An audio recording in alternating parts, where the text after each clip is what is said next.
I'm gonna go ahead and just put on my South Carolina Native Plant Society sticker. I hope I'm still a member. I joined right away when I heard about the amazing things that South Carolina Native Plant Society is doing. And those emails were going to a past admin. So if I'm not up to date, I hope that y'all will get me up to date.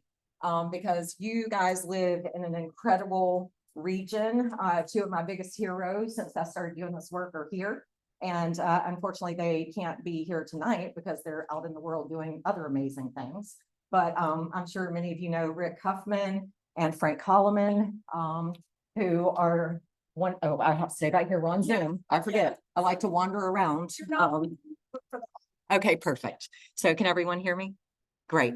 So Rick Huffman and Frank Holloman, in my opinion, are two of the greatest warriors and heroes that we have in the native plant movement. I just feel so privileged to know them and to be able to work with them on projects. So I have a confession to make. I was running a little behind because I actually live in Fairview, North Carolina. So as she mentioned, in the Blue Ridge sub-range of the Appalachian Mountains. And my crew and I are currently working on the Swamp Rabbit Trail, and we are working on the Reedy Meadow. So maybe some of you saw News Channel 7 yesterday, had a live broadcast there, and my crew was in the background. We were way in the background. You could see our shirts, you know, as we had our tool kind of hacking away at some stuff back there. But we feel so fortunate to be working on that project. Friends of the Reedy River. Are y'all familiar with Friends of the Reedy River? Fantastic organization, just like Natural Land Trust, the South Carolina Native Plant Society. I just have to tell you, I never cease to be amazed and impressed by the level of dedication that is shown by folks in upstate South Carolina toward native plants. So we're fortunate in the Asheville area and the Blue Ridge Mountains to live in one of the most biologically diverse places in the world. I didn't even know that 6.5 years ago when I started doing this work. I just saw English ivy vines climbing up trees when I moved into a beautiful treed neighborhood in the city of Asheville. And I just said, who's doing something about this? I mean, this is terrible. This can't be good for trees. I didn't even know what I was getting into. And I put a post on the neighborhood website next door, just saying, hey, this is bad for trees. Like if you have English ivy growing up your trees, you know, just do something about it. I linked to a resource online that I found. I really didn't know what I didn't know. And what happened was I had 9 people send me messages on Nextdoor and say, you can come pull English ivy in my yard if you'd like to. And that's how it started. So I had no idea that what was happening was that the trees and the native plants in one of the most biologically diverse places in the world were calling to me. And I showed up. And let me tell you, they reward me as much as I reward them. So thank you, Heather. Thank you, Scott, for helping me bring in some samples. If we weren't working on this project today, if I didn't have to haul my crew over this morning, I literally had 2 hours of sleep last night, was up at 5:30, had to haul my crew over to the Reedy Meadow, and I've been going nonstop since then. Unfortunately, you won't be able to get too close to me because I'm going to have to skirt out of here and do the 1.5-hour drive home, but I probably smell like a wild animal right now. I did just freshen up in a bathroom a little bit, but that's the best I could do. So I'm so happy to be here and talk about some of the work that we do. So this photo that you see here, I think all of the photos in this presentation, maybe except for one, were taken by me, and this is the one that wasn't. But this was taken by a photographer on a project that we did for Natural Land Trust here in South Carolina. And again, fantastic organization. I hope you all know about them. If you don't, learn about them, support them. They're doing amazing things in South Carolina, advocating for native plants. And so does anyone know what you're looking at there? Chinese wisteria. That's right. So we do have an American wisteria. Unfortunately, it's the Chinese wisteria that I feel like is most often sold, right? You can still go out and buy it. You can plant it in your yard. So this particular project is an 8-acre parcel of land that Natural Land Trust saved from development. And they saved it basically in support of a wonderful little native plant that is a federally endangered bog plant. And I'm going to talk about that a little bit more in the presentation, but this is one of the areas of Chinese wisteria that was absolutely devastating this 8-acre parcel, along with many other invasive plants that we deal with. So let me see if I get this right. Oh, there we go. Okay, so you're all part of the Native Plant Society, or hopefully you're going to become members. So I'm guessing you have some love and appreciation of native plants, and hopefully just a little bit of knowledge about invasive plants and the harm that they do. So most of the plants that we deal with are the woody vines, shrubs, trees, and also a grass or two. We deal with Chinese miscanthus a lot where we live, and I often tell people I don't, throw out those biological names, the Latin, whatever. I speak the language of the people, and plants don't care what we call them, right? They don't even know. They don't even know what we call them. So I just speak the common names. But miscanthus is a very troubling plant where we live. For one thing, it's highly invasive, still sold in the state of North Carolina. I'm sure, I would imagine in South Carolina as well. And it's also highly flammable. Right. So while we do currently live in a temperate rainforest in Western North Carolina, that's subject to change at any time. So when we have dry periods, which we do in summers, and someone throws a cigarette out of a car, it happens often, and we have tens of thousands of acres burning in Western North Carolina, often because of invasive plants like miscanthus. How many of you heard about the fires that happened in Hawaii? Okay, so they were fueled largely in part due to an invasive grass that had taken over the landscape. They also had an invasive wildlife, which were a deer, like a form of deer that came there. So the deer were eating all of the understory, right? So there were no plants in the understory. You've got the land covered with a flammable invasive grass, and then fires come, right? And they just sweep through. So this is one of my concerns with miscanthus, and one of the reasons that we deal with that plant. But as you probably know, our biggest issues with invasive plants is that they all try to create monocultures. So they pretty much want to be the only thing that's living and growing. The problem is they tend to grow really well together. I mean, if you see one invasive plant, you see another. Rarely do you go, or do I go onto a site and just see one invasive plant. It's usually Chinese honeysuckle with English ivy, with, the list goes on, Chinese privet, and on and on and on. And they're spread through many of the same methods, whether it be wildlife, wind, water. They're spread in a lot of ways, and we're going to talk about some of the ways that perhaps you haven't thought about, and it would be a good idea if you did. So here I mentioned one of the reasons that we're against invasive plants, and that is that they eliminate or greatly reduce endemic plant populations. And does anyone know what this lovely little plant is up here? Bunched arrowhead. That's right. So this is the plant that we have worked on 2 sites in upstate South Carolina in defense of. And bunched arrowhead is this beautiful little bog plant. And the leaves, I mean, you can't really tell from this photo that I took in one of the bogs, I suppose maybe a couple of months ago, when I met Frank there to walk around and saw that it was blooming. And I didn't see it blooming last year the entire time that we worked there, but I heard about, how beautiful it was when it was in bloom. So the leaves of that little bog plant might be this long. I mean, they're tiny, So they're in this bog. And then when I saw this beautiful little flower, I mean, it's not even as big as my pinky nail. Okay. And this plant is endemic to only 2 places in the world. Henderson County in North Carolina and Greenville County in South Carolina. So it was incredibly cool for me and for us to work on a project where we got to defend this plant.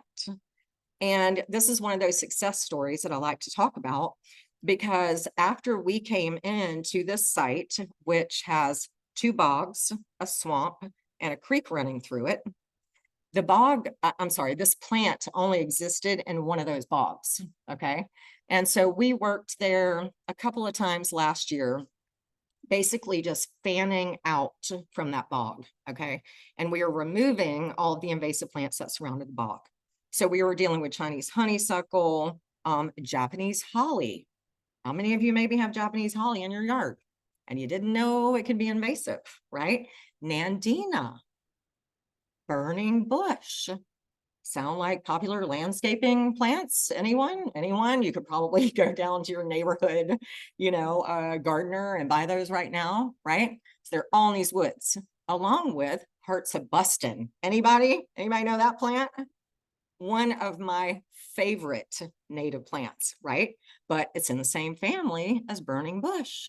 So easily mistaken for burning bush, which is throughout those woods, along with the wisteria that you saw in the other photo. So going back to the story, we fanned out from this bog, mechanically removing the plants, right? So with tools, and I want to go over there and pick up the tool. So this is the primary tool that we use in our work. Okay, probably looks like a machete to many of you. This is a handmade tool. It's made in El Salvador. You'll notice that it has a curved this way, but also curved this way. So there's a right hand tool and there's a left hand version of the tool. And this is called a Kuma, C-U-M-A. Can't buy this in the United States. Actually have them imported when someone goes to visit family in El Salvador. They bring the tool back with them. And I have a dream. My partner actually does metal work, so he could cut the blade, he can weld. So my dream is to make the handle out of the invasive plants, right? A really strong, woody invasive plant, right?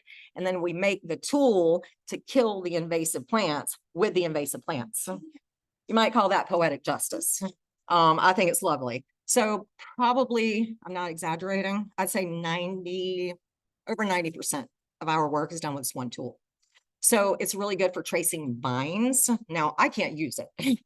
And it's funny because they actually got me a Kumaito, which is shorter than this one, and I can't use it. Unfortunately, I didn't bring my favorite tools because they went back to Asheville with my crew. But my favorite tools are like a Japanese hori-hori, which is like a nice little sharp digging tool. My hand pruners, my loppers, a nice hand saw, something like that. But my guys cut saplings with this tool. They're able to trace vines, basically, grub out a lot of plants with this tool. And if we need something that's a little bit heftier, they'll pull out a pickaxe. But most of our work is done with two tools. If we need something bigger, we might pull out a chainsaw, or a pole saw. But rarely. I did use a pole saw on this guy over here. And it's a good time to kind of talk about samples. I'm a stream of consciousness presenter, by the way. I don't even need this because I talk about the stuff all day long. But does anyone know what this is over here? Don't cheat if you were in my talk before. I do recognize a couple of people in here. I spoke with the Greenville Council of Garden Clubs recently, which is fantastic. So anyone, I'll give you a hint. It's from Asia. A vine. It's a vine. Anyone? Popular landscaping plant. Not kudzu. Yes, wisteria. Not Chinese wisteria. English ivy. English ivy. So English ivy is native to England and also to China. And so this is a specimen of several English ivy vines that they're doing what they do right here. And so what they do is first they cover the ground, completely cover the ground. And all of those leaves are soaking up most of the rainfall. If you've got trees there, if you have bushes, if you have beneficial plants there, they're likely not getting the water they need because the English ivy, all those leaves, that vascular system, soaking it all up, okay? So they're taking all the resources until they can climb up something. whether it be a house, a fence, a tree, a bush, whatever. They're going to climb and climb and climb until they have stored up enough energy to do what? What we're all here for, reproduce, right? That's what they're all trying to do. They're trying to reproduce, the continuation of the species. So when they do that, they actually become very large, like these. And I learned something really interesting. First, I had an observation. So these were cut. I believe these actually came from a site outside of Brevard, and it's near the Carl Sandburg home. Y'all familiar with that area? Literally right down the road. I mean, not quarter mile, half a mile from there. And so this yard was full. I mean, there must have been, and I'm not exaggerating, there must have been 300 burning bush in this yard because someone had planted some burning bush probably 50 years ago. Burning bush everywhere. English ivy going up all the trees that big. Vinca, I mean, you name it. I mean, it was unbelievable, all the invasive plants that they had there. And so this particular section is very similar to a section I cut at Lake James with a pole saw as we were leaving this property. So I'm going through just cutting vines like this on my way out. And when I returned to this Lake James property the following season, what I noticed was that the larger vines like this, which were clearly in reproduction mode, right? They've been reproducing for a long time, right? When they look like that. So when you cut an English ivy vine that has put all of its energy into reproduction, it dies. Okay, there's no more growth coming from the root system down below. Now, if you were to cut a vine the size of my finger that has not branched out, changed shape, produced the flowers and the berries that have the seeds, it's going to keep growing. And what I learned from Dr. Elaine Ingham, who is the leading soil microbiologist in the world, and I'm studying in her soil food web school, which is an international school. Highly, highly recommend it because I'm learning so much about biology of the soil, microbiology of the soil. It's incredible. And what I learned in this course with her is it just proved what I observed. So when plants put their energy into reproduction, it's no longer in their root system. So the energy moves from the root system when they're trying to grow and grow and grow and reproduce. It moves into the reproduction. So it goes to the seeds, right? Because that's the next generation. And so when that happens with this particular plant, when we cut it, the plant is dead. So, you know, when we first started doing this work, because I really didn't know anything, I just knew intuitively that these plants were bad and we had to do something about it. So we would cut them and then grub the root system out, you know, and clear it from around a tree. But then after I saw this, I'm like, well, I mean, we can just cut this and walk away because the stuff below isn't going to grow anymore. And anything north of the cut, that's dead anyway, because it relies on the root system. So this is what can happen with that pretty little landscaping plant called English ivy. So please don't buy it. Please don't sell it. Please don't give it to your friends, not even in a pot in your house, because this is often what happens. It happens with Oriental bittersweet. You know, people will make a wreath out of it during the holidays. Those berries, they're so pretty. And then they just throw it out in the yard, but they don't realize how long the seeds can be viable, right? And there's a lot of debate about how long seeds can be viable. I've read for Oriental bittersweet, it could be 9 years, but I've also heard it could be 50 years. I've heard with multiflora rose, 100 years of seed viability. Now, I'm not going to live long enough to prove that one out, but I'm telling you, like, the situations are different. How long we can live, it's different, right?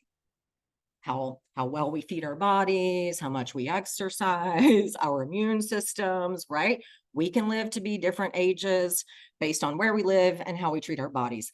The same is true with these plants. So when you're in a temperate rainforest, like I am, and they're getting all the things that they love, you know, to grow, then who knows? Who knows how long they can live? But the point is, we don't want to allow them to keep going. And another problem with invasive plants is the allelopathic nature of some plants. So are y'all familiar with allelopathy? So a lot of people have heard of black walnut. black walnut, right? People say, well, you don't want that black walnut because nothing grows with black walnut. And it's not true that nothing grows with black walnut. There are actually many native plants that do just fine with the juglans, which are the chemicals in black walnut. But other invasive plants like tree of heaven, Japanese knotweed, Amur honeysuckle, which is a bush honeysuckle. There are actually a lot of invasive plants that have these chemicals in them that they actually put into the soil, which alter the life cycle of other plants so they can keep seeds from germinating. And Japanese knotweed. Do y'all know about that one? Anyone? Okay. So the Reedy Meadow project that we're working on, we're actually going to be there all this week. We're going to be there next Monday. And there are at least 3 patches of Japanese knotweed there. I encourage y'all to come out and say hello because I'm not going to be able to stay here this evening and talk like I'd love to. Come out and say hello this week. But there are patches of Japanese knotweed there that are currently in seed. Okay. So Japanese knotweed, it spreads through rhizomus. Oh, it's raining again. We had a gully washer in Fairview last night. I don't think I've ever seen that much rain outside the hurricane. So it spreads via rhizomes, and also it goes to seed, which is doing right now. So these little white, seedy, flowery seeds on the top, and then the wind will blow, it'll move in the water or whatever, and you have more Japanese knotweed. So Japanese knotweed rips bridge foundations apart. Yeah. So comes up under the foundation of your house. Imagine what can happen. When the Olympics went to London or to England, you've probably heard me tell the story before, but I love these stories. So when the Olympics went to England, Heathrow Airport spent a reported $12.5 million mitigating Japanese knotweed that was ripping up the tarmac of the airport. Yeah. So there are attorneys in England that people will hire to sue their neighbors because they have Japanese knotweed and they're not managing it. You also cannot get insurance on your house if you have Japanese knotweed on the property. So they're way ahead of us. And the reason is that a single plant, one plant of Japanese knotweed was moved from Japan to England. One plant. Okay. I don't remember the year. It was late 1800s. This single plant is responsible for all the Japanese knotweed in Europe and North America. This is what can happen if you move a single plant from halfway around the world and you don't understand the implications of it. And we do this all the time. I can't even tell you how many people will share their Italian arum with their neighbors. If you have that plant, it is a nightmare. Try to get rid of it. I mean, it's a nightmare. So people will be like, oh my gosh, I have so much of this. You take some. Or this hosta that's going all into my woods. Why don't you take some? So this is how it happens, right? So don't share plants unless you know that they're lovely native plants, right? Share your native plants. So let's get those growing everywhere, right? But not these invasive plants. So let's keep going here. So I've talked about a lot of this stuff. They reduce critical habitats that we need for wildlife, right?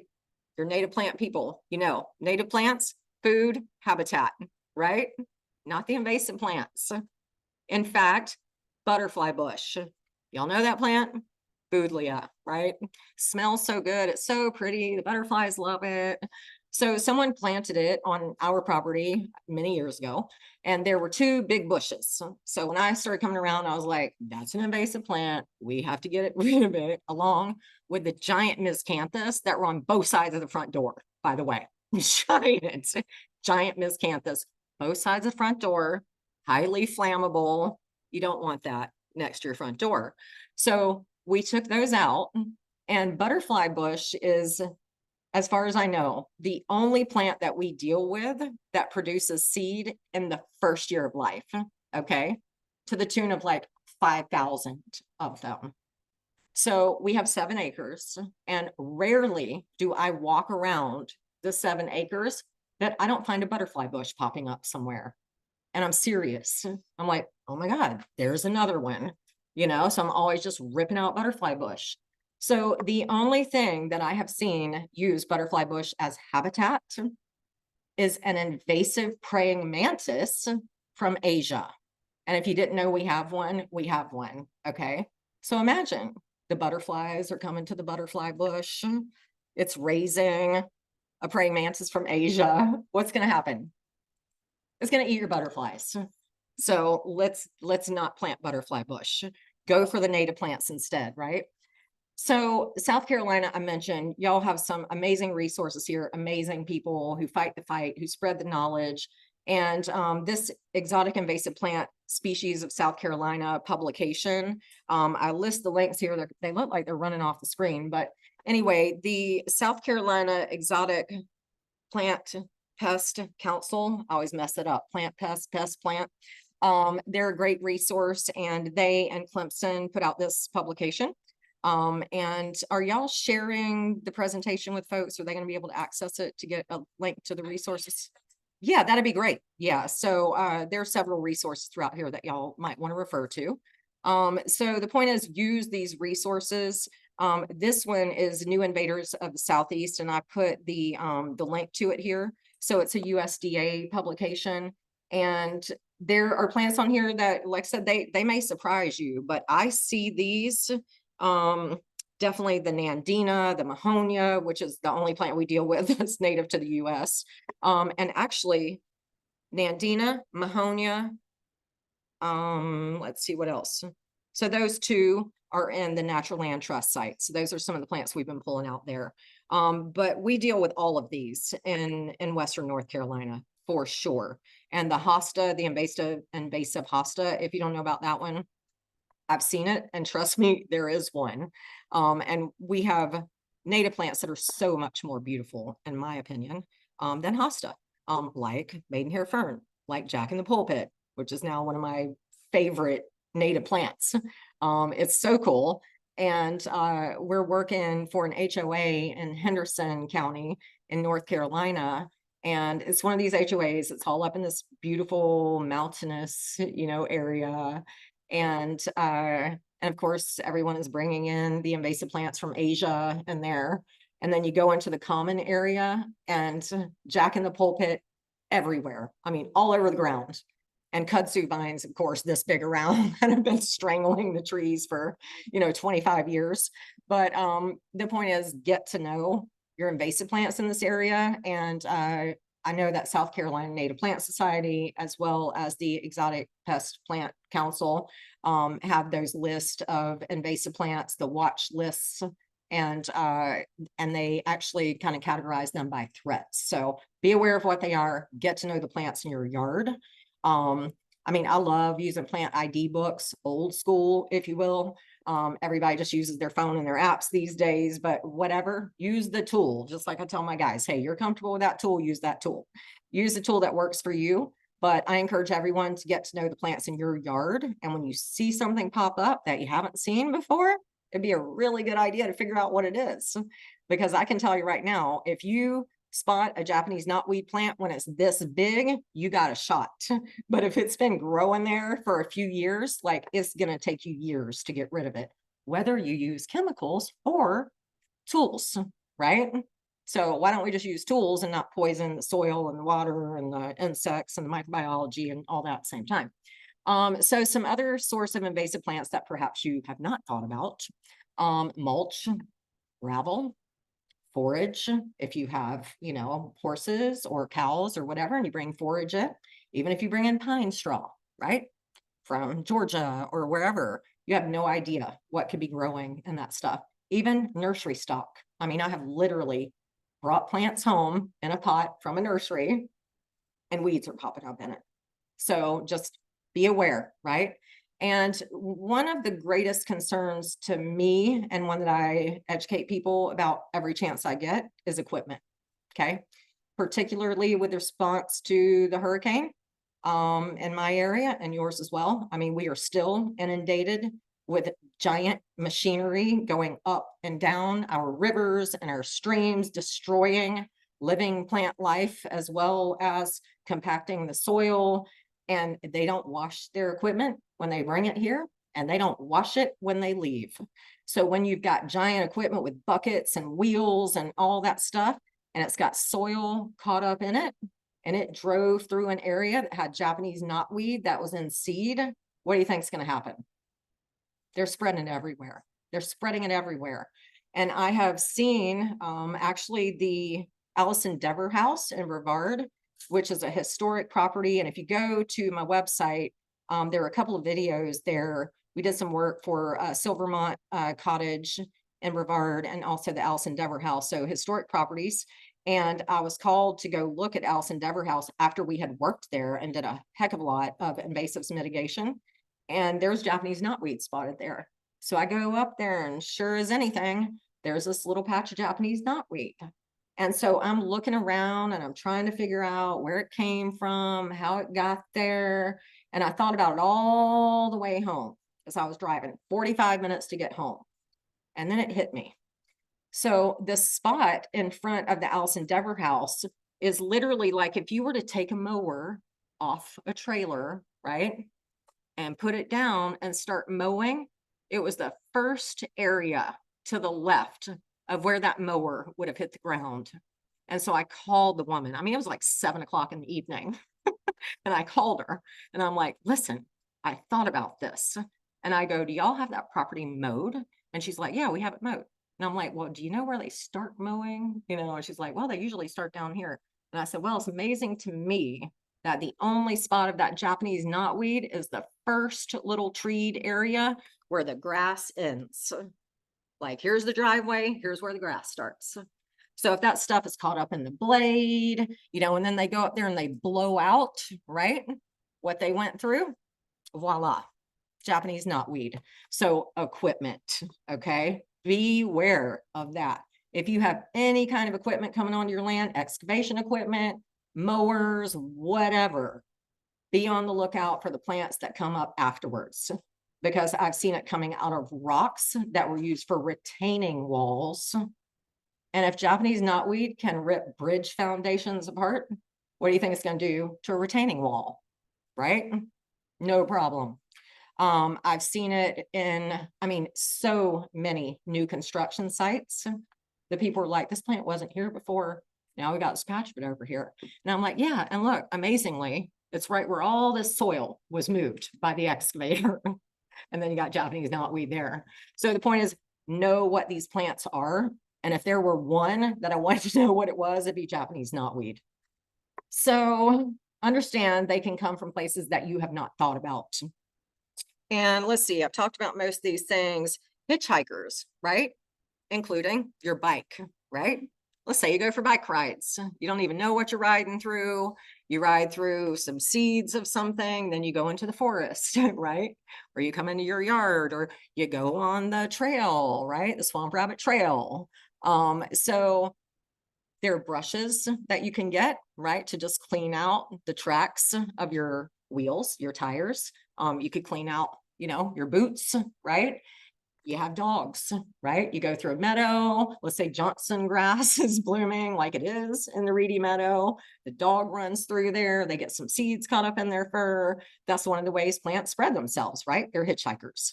So just always be aware of the different ways that plants can spread themselves and be on the lookout for that. And let's see, disposal. So this is important. So plants like Japanese knotweed, given their allelopathy, and the fact that they can spread through just about any little part of that plant, is not something you want to throw out with a curbside waste. Okay. I don't know about Greenville, but the city of Asheville loves their zero waste program.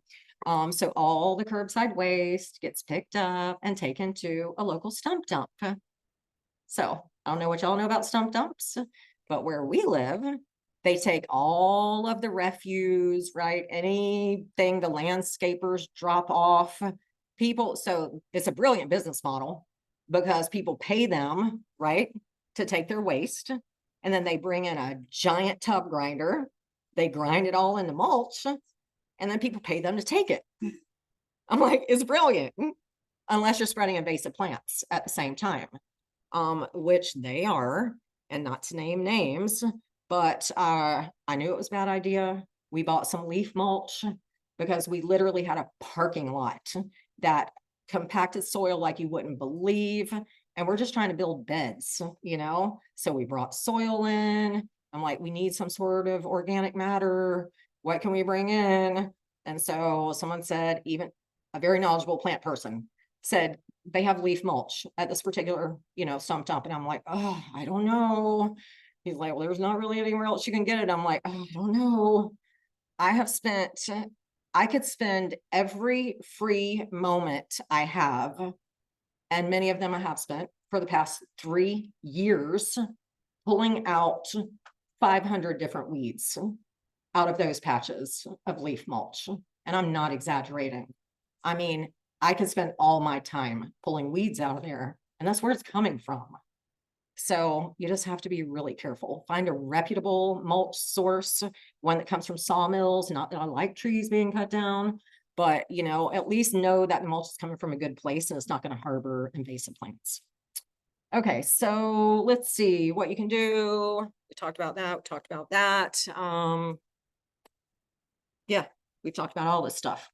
And okay, so this is important. Learn how to identify. So like I said, whether you use a book or an app or whatever, there's some fantastic resources out there, like the Forest Service has put out a publication you can still find online.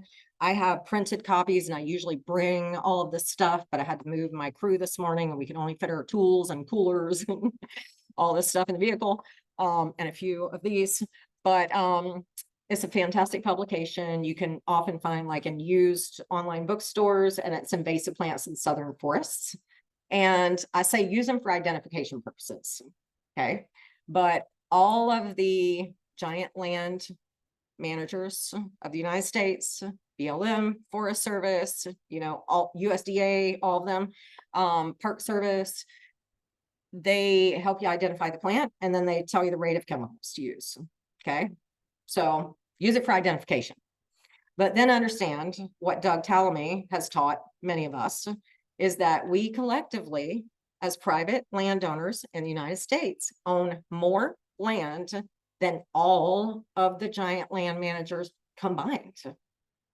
We own more land than they do. Okay.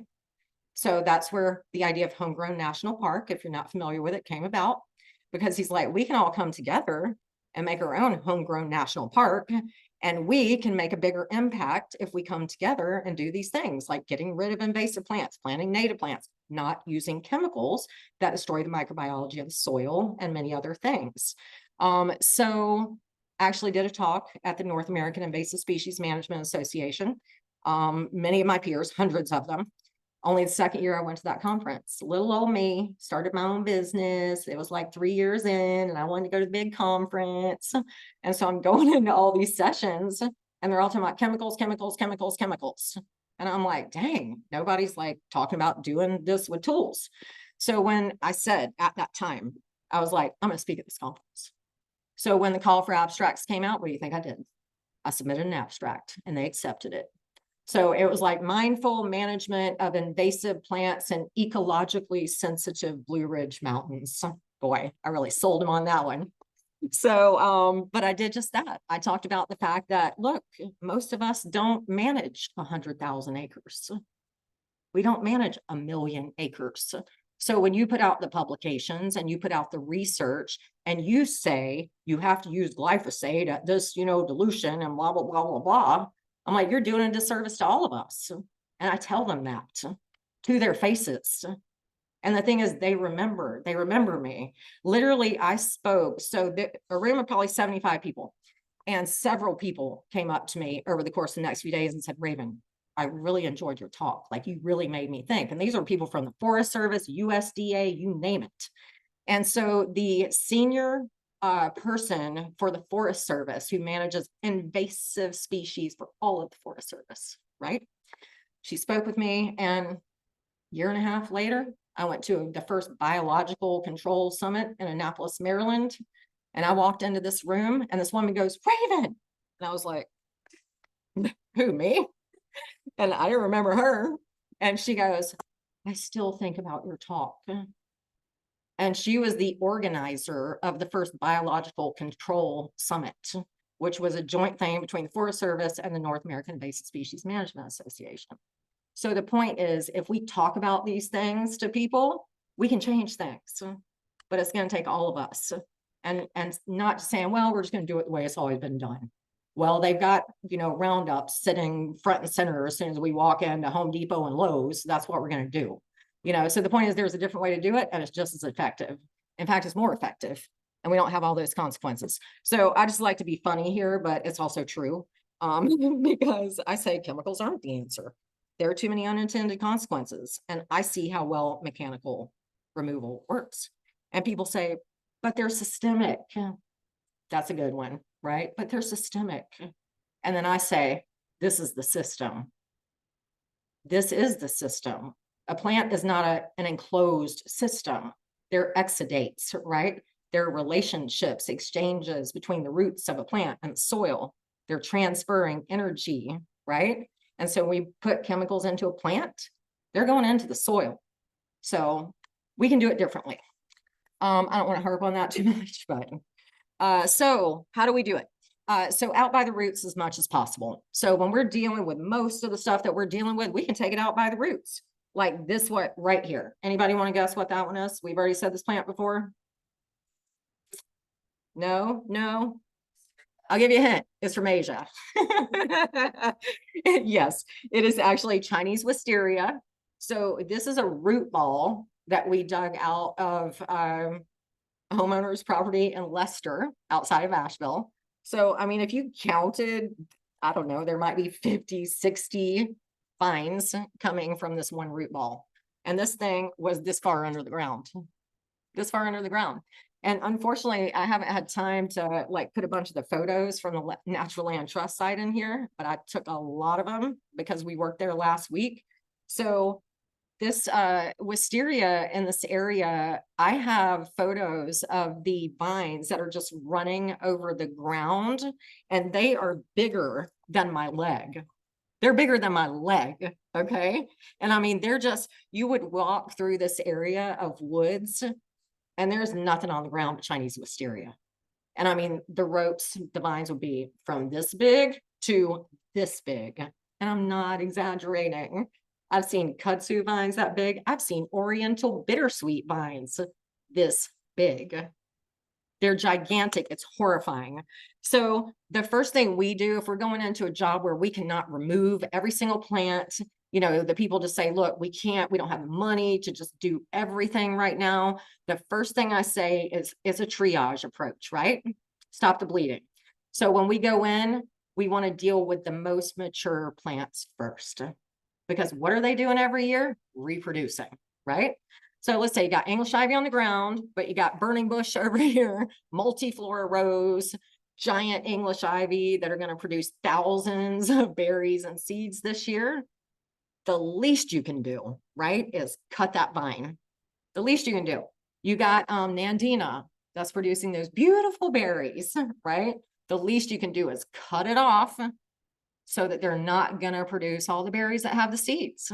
So then you're stopping the succession, because every year that you let those plants go to seed, not only is the problem increasing exponentially on your land, but it's increasing exponentially as far as the birds can fly. Or in the case of knotweed, as far as the water can flow or the wind can blow, you know what I mean? And I tell people, I'm like, listen, these plants, they don't recognize property lines. They do not. They could care less about your property, your neighbor's property. They're just going to go and go and go. So stop succession first. Deal with the things up here and then go down below. So, you know, the stuff on the ground, first year plants there, if it's not butterfly bush, it's not going to go to seed, you know? So deal with the things that are going to seed, get them out by the roots where possible. And let's say you can't, okay? You got something too big, you can't grub it out like this one right here. Anyone know what this is? I'm gonna step away. This one right here. I'll give you a hint. It's from Asia. Anyone? Not butterfly bush. It's multiflora rose. Yep. And it's so multiflora rose. I'll never forget the first time I saw the biggest population of multiflora rose I've ever seen. I was walking through this area and this person goes, that's multiflora rose. And the thing was bigger than that biggest English ivy vine there. And I said, no, it's not. And he goes, yes, it is. And I go, but it doesn't have thorns. He's like, trace it. And I was like, oh my God, like they lose the thorns, just like the English ivy gets bark. And what I say about all these invasive vines, they're vines that aspire to be trees. If you see their habit, you know it's true. They want to be trees. So my point here, they all have to photosynthesize. What's one of the first things you learn in science? Plants have to photosynthesize. So if you can't get the roots out, just keep cutting it down, okay? It's not gonna be easy, but every time it pops up, cut it down, cut it down, cut it down, cut it down. If the plant can't store energy in the root system, it's going to die. The question is how long it's gonna take. So I only had 45 minutes and I know we want time for questions. Monitor, just like we're doing in the Reedy and the Swamp Rabbit Trail right now. We're taking out plants that have been growing there for decades. The seed bank is there, okay? Seeds are gonna germinate. So once you get the first level of stuff out, you have to continue to monitor. And as soon as that plant pops up, get it out, okay? And I promise you, you can win against this stuff, but you have to be diligent. So y'all go to my website. One of the things I love to do is educate people. We have plenty of work. You know what I mean? I love to educate people because that's where the real change happens. There are a lot of resources on my website. And like I said, South Carolina has some of the best resources around. You have amazing people here, learn from them, use the resources, use my website. I just have to share a couple of photos that I took. I entered this and this into a pollinator month contest for Bee City USA.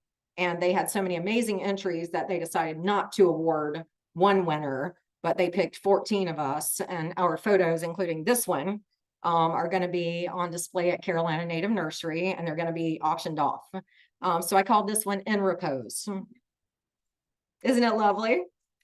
So I love taking photos. I love sharing native plants, the threats of invasive plants, educating people. Check out my website and look at the videos that we did for Allison Dever House and for Silvermont. Fantastic videos, great projects. I'm really excited about all the work that we do. And I'm sure you'll have some questions. Yes. Yes. First of all, how did you train your employees to use it? Is there a video that we can? No, so they would train me. So it's actually a native tool for them. They know how to use the tool. That's right. They're native to the tool. And I don't use it. I can't use it. I've tried to use it and I'm like, I couldn't use it if I wanted to. But I tell everyone, I'm like, here's the thing. The best tool is the tool you will use, right? I'm not going to use that tool, but you give me an uprooter, which is a lever tool. Has anyone seen that? So it's made in America. I love things that are made in America. And it basically has a clamp on the bottom. So it stands about this tall and it has this lever. It's white. And so it's kind of like jaws here. And so you kick it, it works really well for privet. If you have privet, I love ripping privet out on the ground, and you can up to a pretty good size if the soil's not super compacted, but you basically kick this thing up against it and then you just pull the lever down and it makes you feel so strong, you know, because you could get out a privet that big. I love that tool. I mean, I bring tools like that around and my guys are like, no, thank you. We'll just use this. I'm like, okay. Until they break those. And then I'm like, listen, if you broke the tool, you're using the wrong tool. And I try to get them to use something else. But I do, seriously, I have a list of people waiting for me to make the Kuma out of an invasive plant. So if you want to be on that list, send us an email through my website. It's called an uprooter. That's one word, uprooter. And I forget who makes it, but there are a couple of them, but the uprooter is fantastic. Yeah. Remind me the last. That one is multiflora rose. Is Chinese wisteria. Yeah. And then that's English ivy. And I mean, I wish y'all could see my amazing invasive plant specimens. I mean, I have probably 2 or 3 pallets full on our farm. It's like this tall. I mean, so every time I see one on a job site, my crew leader knows. He's like, put this one in her truck. You know, if it's anything this big, he knows I want it. Yes. Yeah. Go ahead. Japanese knotweed. Bag it up. Thank you, because I didn't finish that thought, my stream of consciousness. So what we're doing at Reedy Meadow, there's Tree of Heaven there, which is also allelopathic.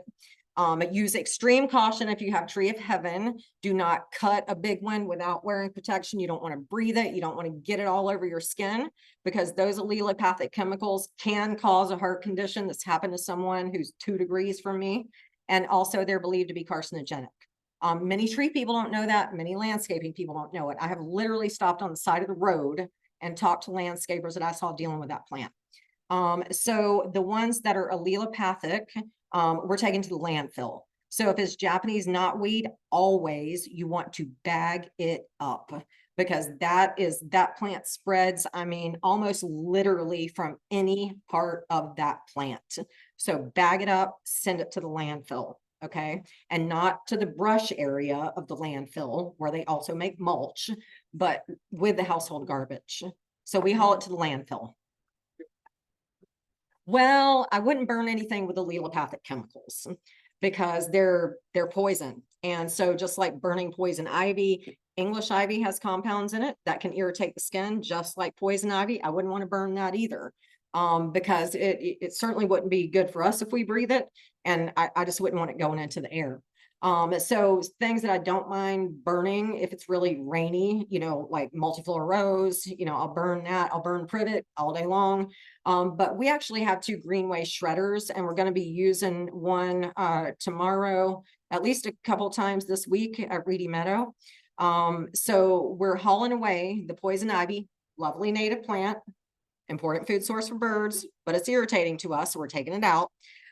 So that the knotweed and the Tree of Heaven, we're going to be hauling away. But the other plants, we're going to use my greenway shredder. They're made in Belgium, so they're not chippers. The material that they, you know, spit out is most of it's dust, but it's also very, very fine material that we're going to use to basically mulch the areas of bare soil that are left after we pull out the invasive plants and there's nothing else there. So we're going to be using that shredder. So if you're really into equipment, you know, and you want to come out and see it work, hopefully we'll be using it. We have to stop and clean it every couple of hours, but we'll be there with it. We're talking about the English ivy, which covers the ground. Yeah. What do you do with that? So we shred that as well. So I have amazing piles of mulch, that's what I'm calling it, that I am currently mulching my veggie garden with.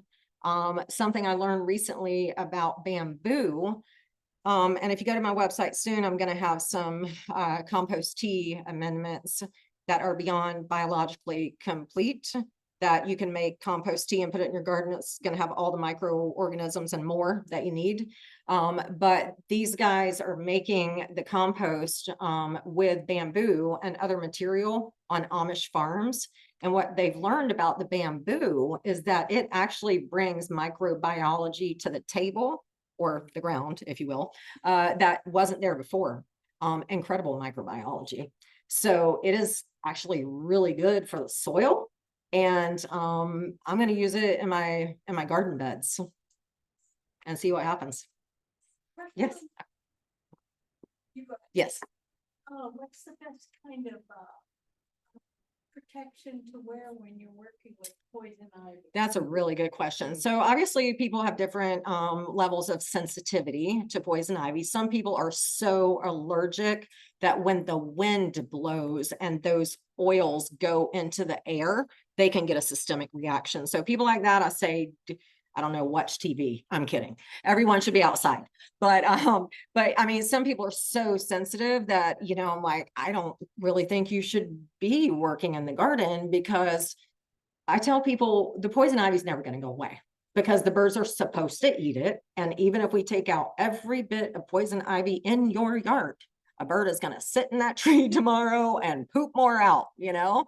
So cover yourself up. Like I have bought rash guards that actually have the, you know, the thumb holes in them. So they kind of cover your hands. And then I put the gloves on top of that so that none, because this is the place I always got the poison ivy, because my shirt would ride up and my gloves would open up and it would always be right there.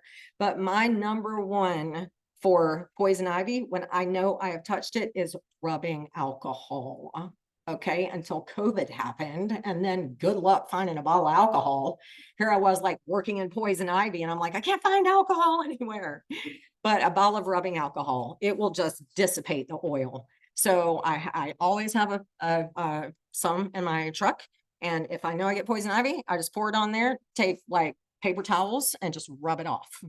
It works really well unless you're super sensitive. But just cover everything up and try not to let it hit you. But I mean, it's really hard. I mean, weeding is therapeutic. Like when I get in there and start pulling weeds, I mean, I don't even know what's in front of me. There could be a snake right in front of me, and I don't even know if I know. So it's easy to run into things like that. Just be really careful. Be careful when you're taking the clothes off, because that's another way that I feel like I've rubbed the oils, you know, all over myself. It's just by stripping things off. So depending on your level of sensitivity, you know, some people I just say you shouldn't be dealing with it at all. Pets too. Oh, 100%. Yeah. I'd say one of the greatest ways that we get it is when they go running through the poison ivy and bring it inside. That and ticks. Yeah. So I started these two hands 6.5 years ago. And I now have 9 full-time employees and 2 contractors, which is crazy. I never wanted people to rely on me, but that's what's happening. No, it's amazing. I feel so gifted. Contractors, individuals or teams? No, individuals. Yeah. Yep. And I have an arborist who's, you know, just subcontractor that I'm bringing out on Monday from Western North Carolina to deal with the big tree of heaven. There's a big tree of heaven there. We can't get off the ground. You know, we're just working on the ground. And plus, I mean, it's a giant allelopathic tree, and I'm just going to bring in a professional for that. But yeah, I have people, actually, I just hired someone else. So yeah, people will come in just kind of seasonally to work with us. But I mean, we work year round as long as the ground's not frozen. And I love what we do. I mean, it's hot as hell around here, I gotta tell you. Working on the Swamp Rabbit Trail is no joke. But you know, it's a labor of love. Any other questions? Oh my gosh, kudzu. I tell people it's one of the easiest plants we deal with, believe it or not. So it is the fastest growing of the invasive plants. It grows at the rate of about 1 foot a day. The good news is that the seed viability of kudzu, not so much. I mean, it produces a lot of seeds, but they blow in the wind, you know. So it seems that not many of them germinate. And the life cycle, the period of potential germination doesn't seem to be very long. So I was told that within 3 years, a kudzu seed bank would exhaust itself. And I've just about proven that out on a couple of job sites now. So with kudzu, the only thing you have to do, which is kind of funny, is trace the vines back to the crown. It's not the root, okay? The root can go 20 feet underground, but the crown is the part, you know, sort of like these, that the vines emanate from. Okay. And you can see it, like if a kudzu plant just pops up, if you like follow the vine, it's this kind of like a little knot, you know, and then the root is in the ground. So if you cut that crown, which is what it's called, from the root, the plant is done. It's done. So you just have to find the crowns and cut them from the roots. But it's fine. Y'all have the kudzu warriors, right? And I mean, I've seen kudzu crowns from those guys that are like bigger than that. I mean, they can be gigantic. They can be gigantic. But the good news is, unless there's been major soil disturbance, they're right at the top of the ground. I mean, they're not just like English ivy. English ivy is right on the top of the ground, you know? So it's not like you have to dig, you know, 18 inches under the ground to get to it. So that's why I feel like it's pretty easy to deal with. You just get rid of and yes, goats are great, but I tell people we're better than goats because we don't eat everything. Okay. We're not going to eat the native plant. We're going to only eat the invasive plants. But the thing is with kudzu, I mean, they're usually much else growing there. So they can eat the vines and the leaves, but they're not going to eat the crown. So it's real cool and cute to see the goats out there eating. But unless somebody's coming in after them and taking the crown of the plant out, you're going to see it covering that place in no time, because at the rate of a foot a day, it ain't going to take long for it to be covered up again. All right. Well, thank y'all so much. I really wish I could stay here all evening, but I have to drive an hour and a half to get home. But check out our website and call me, email me. Happy to answer any questions. Thank y'all so much. Thank you. If you're gonna sign it, if you don't mind, please put stack your chairs, that will really help with our. You know, if you're able, if you're not able, don't worry about it. Somebody can chat. I could have put the chairs before you. Sure. Oh, yeah, take some photos.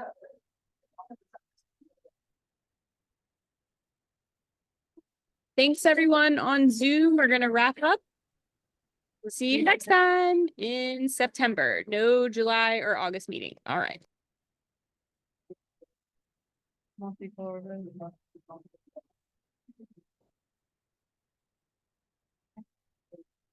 Thank you.